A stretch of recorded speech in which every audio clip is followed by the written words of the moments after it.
tell you a little bit about the evolution and ovary structure in this very interesting family with very complex kinds of ovaries.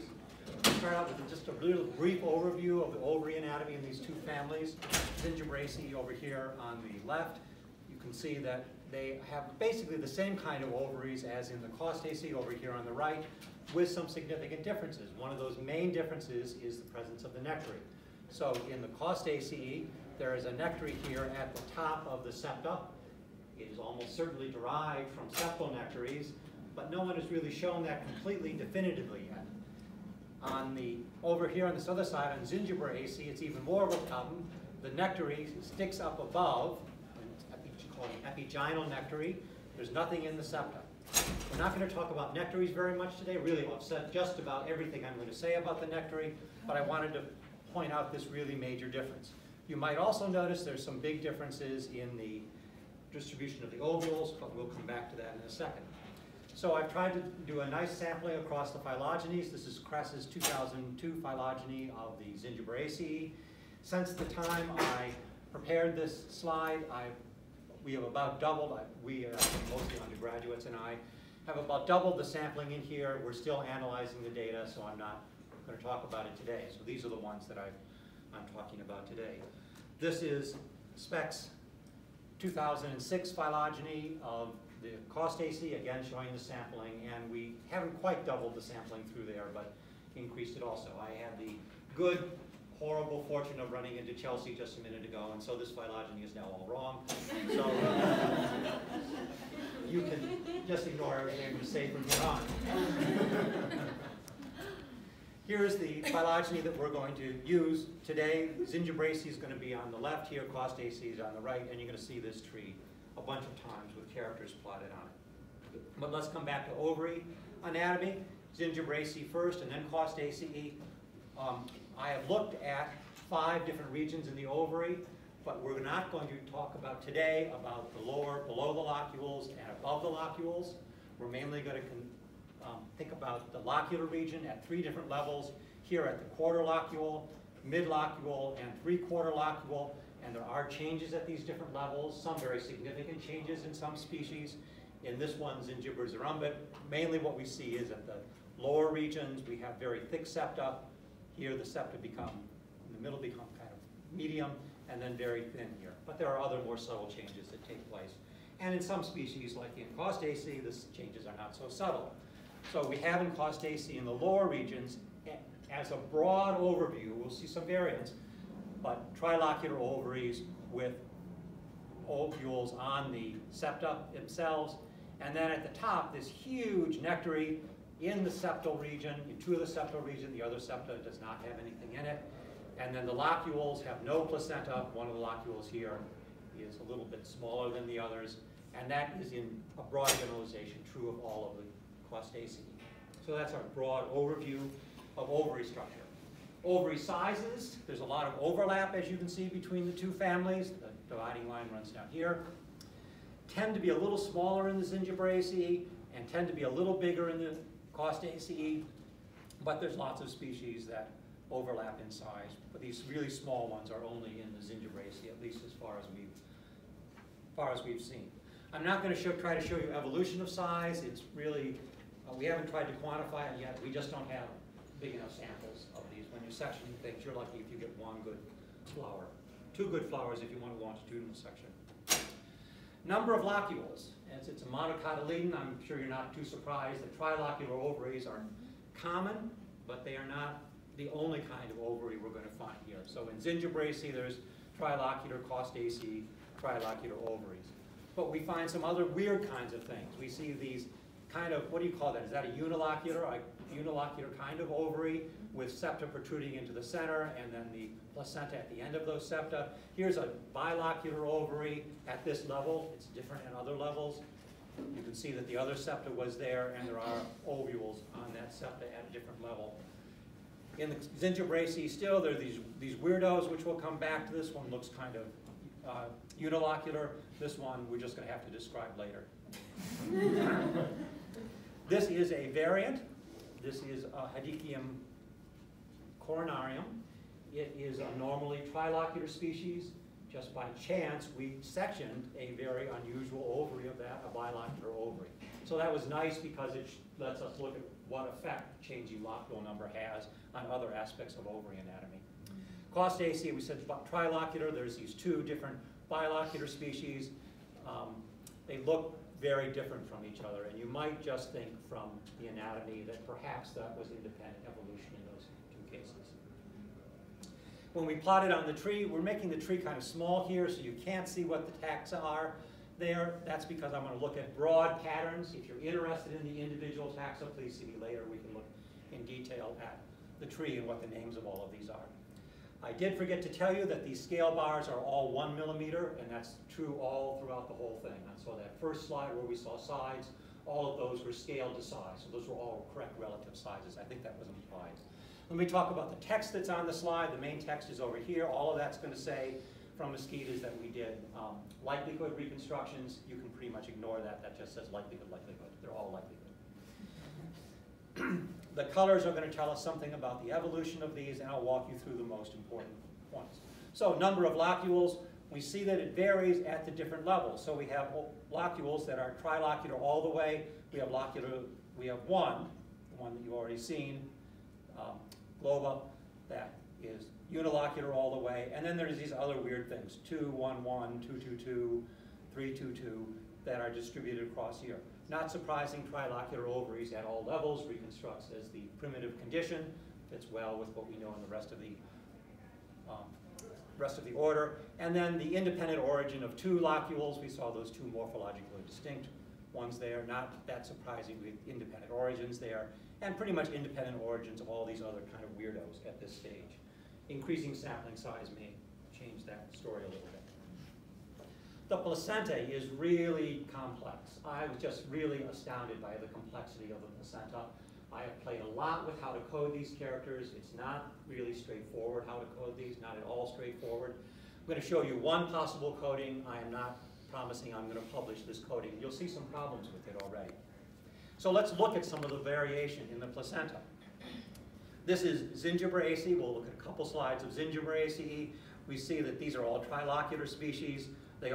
These are all axial placenta on this slide. We can have 2 placental attachment points here, or here, 1 attachment point, and then a big elaborated placenta in this case. Same thing down here, 1 attachment point with not quite as an elaborated placenta, but still some bifurcations there. Axial here with 1 attachment point and not a really bigly elaborated placenta. The placenta does not have to be axial. It can be on the septa themselves. Here's 2 different examples of that, and we see that it comes out and there's some branching of the placenta after it's attached.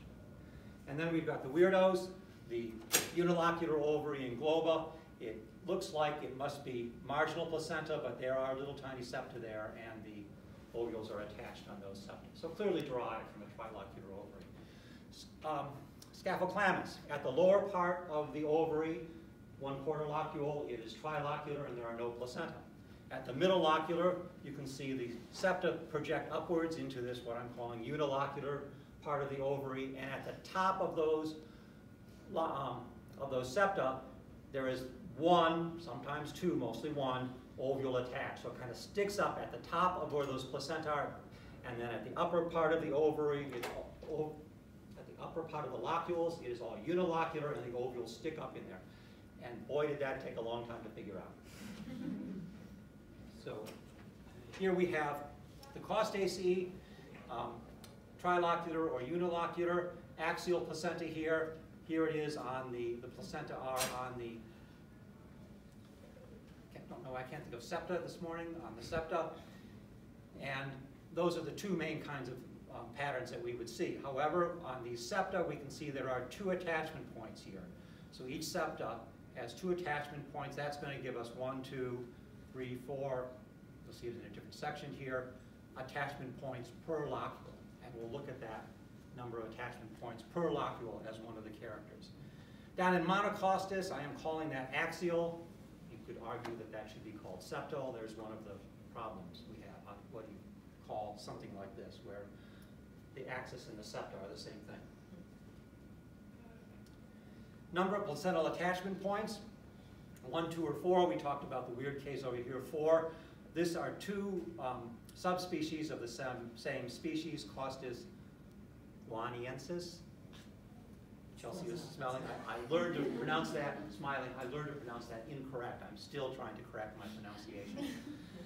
You also see that same pattern of 4 attachment points in here, Costas dubius, and we're going to see other patterns like that where Costas dubius has the same character as Costas guaniensis. We are hoping that that is now going to be fixed in the new phylogeny. It's one thing we'll talk a little bit about it later. These characters that don't exactly match the existing phylogeny.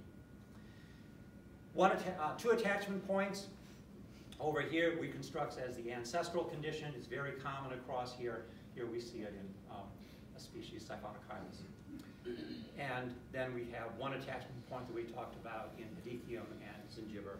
And perhaps that is a uniquely derived characteristic in this group. There's one weirdo in there. But that might be a derived character there in that. So there might be some phylogenetic information in the number of attachment points. Number of rows of ovules per attachment points, 1, 2, or 4. Here's the case of 1.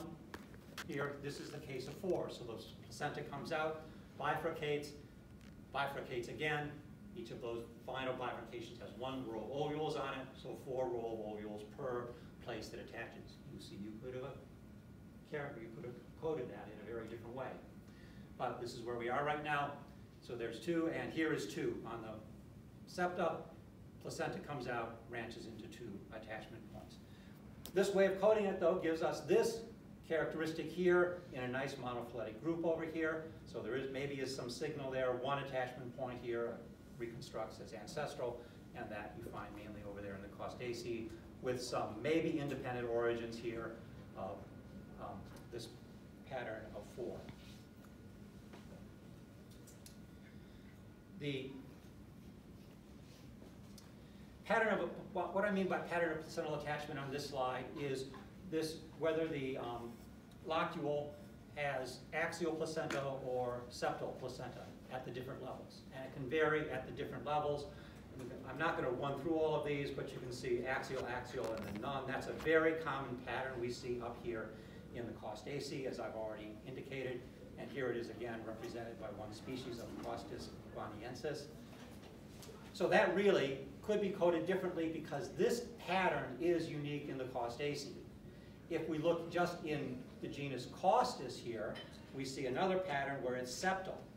So it's not axial there, but it is septal. So really what I'm saying is that we have trilocular with placenta, and then no placenta in the whole family, and then in this group of Costas, septal, and then no placenta at the top. So there's probably some phylogenetic single in there we can tease out. Not such a good story in the Zingiberaceae, and there's no definite answer here in the ancestor. So it's a little, so my whole hand waving over here may ultimately be wrong. We'll wait for the new phylogeny to find out. Trichomes, as you might suspect, trichomes are a very liable character. 2 minutes? 1 at this point. 1! I knew I should have timed this. Yeah, you see the slides on time. We are almost done. Okay, So, very, very variable. The weird thing is in globa, there are these little warts. Even in Pediculum, it's variable, so there's really no pattern here in this. I'll just say Orynkema. There's a lot of Orynkema in some species. There's no Orynkema in other species. We can look at kind of a semi-quantitative character of this. This is parsimony reconstruction. You get kind of a medium to low reconstructing there. Why should we care about Orynkema in this? Because it has probably got an important role to play in fruit development. We know that from bananas. The abscission zone between the peel and the fruit of the banana comes from the Orynkema zone in the ovary. So there may be important things to know about function here with Orynkema distribution. 12 characters, 6 potentially informative, 6 homoplasias. Why in the world? Well, character coding could be wrong. It is not simple to code these characters. If you see it in a literature and they say this is the character coding, don't believe it. Look in the detail. We'd like to have a lot more discussion about how characters are coded. It's not straightforward.